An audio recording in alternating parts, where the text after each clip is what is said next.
Well, what's up guys, this is Daniel from Arms Family Homestead. So one of the more popular videos on my channel right now, and has been for several months, is a video of me when I killed a wild pig or a feral hog, whichever you want to call them.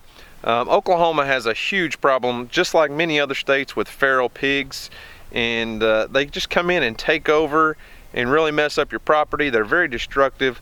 They can come in and kill your livestock, you know, chickens and baby goats or sheep or even baby calves, things like that. So I also hunt a lot, you guys know that, and I deer hunt a lot, and the hogs come in and they run the deer out of an area. So the other day I got a call from my neighbor. He does a lot of trapping, and they said they bought this new style trap, and he wanted to know if he could set it up on my property because he didn't want his cows messing with it. And I jumped all over the idea because I'm standing here on the back side of my property. I don't know if you guys can see this. There's a trail that runs right under the fence right here. That trail is just a pig trail. These pigs are just wearing this field out. They cross the field and they go over onto my neighbors and eat out of their creep feeders for their cows and stuff. So this new this new trap that he's put up, this thing is amazing. There's a camera on a pole back there, and the big pen they built, and then this gate system.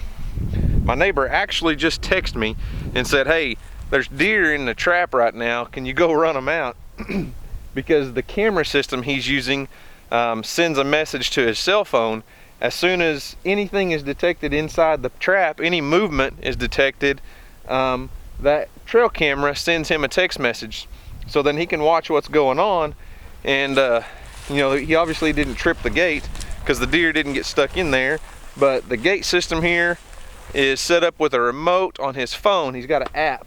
So this system is called a Jager Pro. Jager Pro hog control systems. So this gate will just slam shut at the push of a button on his cell phone. So he's got, you know, a pretty good sized trap. He's got it baited with corn right now, and then this camera system just automatically detects motion, and then he can watch, and he waits until this trap gets all the pigs in it, or gets as many as he can in there, and then he trips it and slams that gate shut, and we've got him caught. Pretty awesome little system. So he's got it set up with some heavy duty panels, and then wire panels tied onto that, staked in the ground with T-posts, and it's just baited with corn and some cattle feed right now, because that's what these pigs are feeding on in their creep feeders. And then here's his camera setup. It's just a trail camera, just like you'd use for deer hunting. So hopefully we'll get a message from my neighbor pretty soon, and we'll get out here and have a whole trap full of pigs. And he said that his camera would record video, so hopefully we'll get some video clips of him trying to get the pigs to go in the trap, or waiting on them to go in, and then a video when he slams the gate shut that I can share with you guys. And that way you guys can kind of see how this hog trap works. I'm excited about it. It's not mine. I don't own the trap. I'm just allowing my neighbor to trap on my property, and pretty cool deal. So hopefully within the next couple days we'll have some video for you guys of hogs in the trap.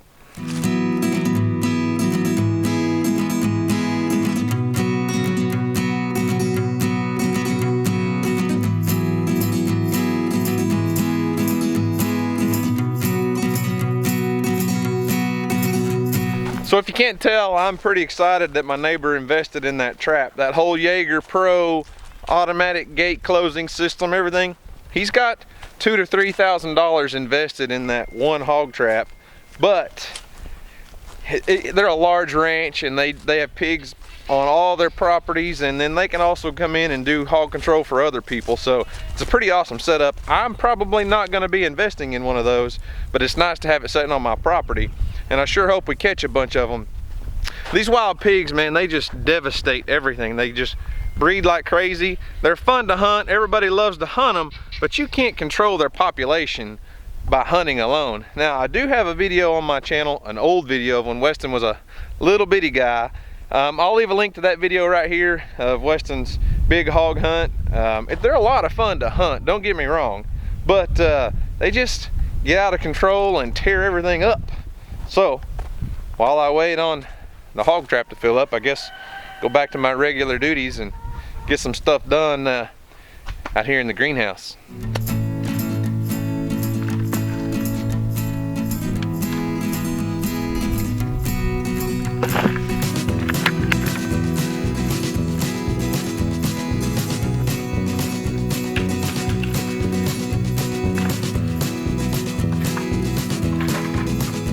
So after seeing the results of my container compost experiment over there, it just reaffirms what I'm doing and adding all this awesome compost into these raised beds.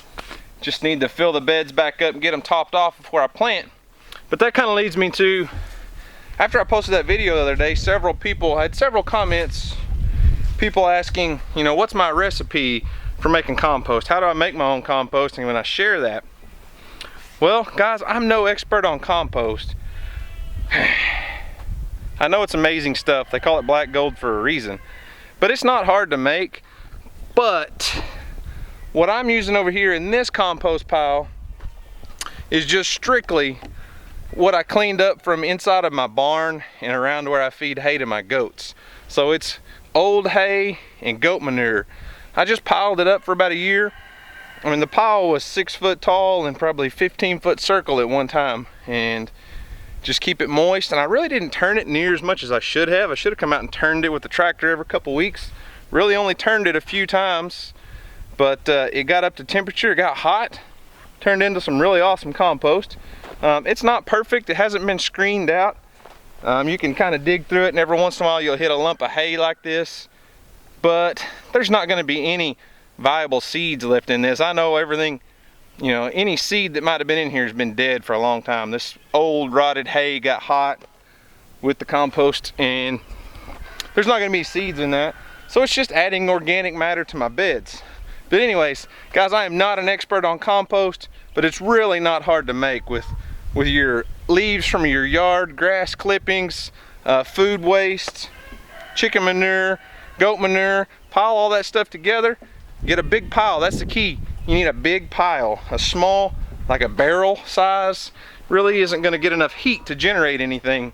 You gotta it takes a large quantity, keep it moist, turn it as often as you can. It'll get up to temperature if you've got enough green source like lawn clippings, manure, stuff with nitrogen in it. It'll get up to temperature, I promise.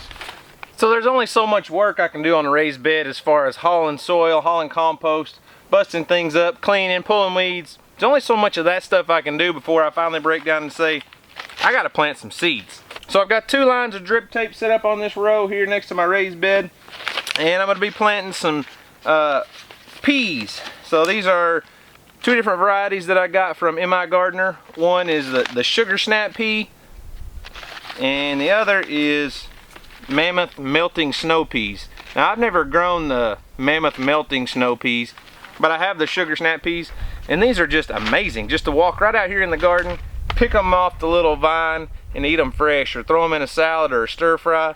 I'm not trying to plant enough peas to where I can come out here and can quart after quart after quart of green peas. That's not what I'm doing. This is just going to be for eating fresh, or maybe in a stir fry or something. So let's get to planting. So I came in here a few days ago and busted this soil up with my cultivator teeth on my Haas wheel hoe, and then hauled in several bucket loads of my compost.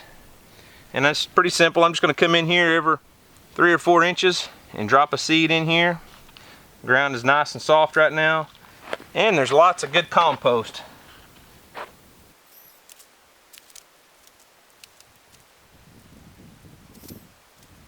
So I don't have my drip system all connected yet. I've got the drip tape laid down for this row just so I can see where to plant. But I'm going to water these things in really well. And in a few days we'll have little pea sprouts popping up. Shouldn't take long. I'll have to get a trellis system. I'll probably just drive a few T-posts and use baling twine and go back and forth several times. I don't have a special netting trellis or anything for these peas, but I'll just run baling twine back and forth in between some T-posts or something. And give them a trellis because those peas need something to grow up.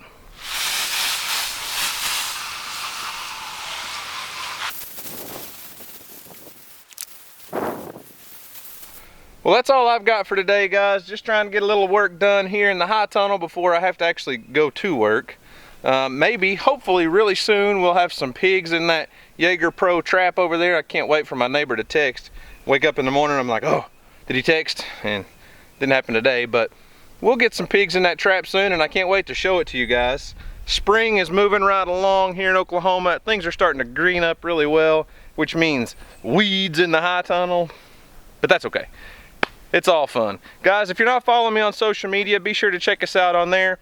Links down below in the description box to Facebook, Instagram, Snapchat, all that good stuff. We have a lot of fun on Snapchat and Instagram especially. But anyways, guys, thanks for watching. I hope y'all have a great day. And as always, we'll see you on the next video.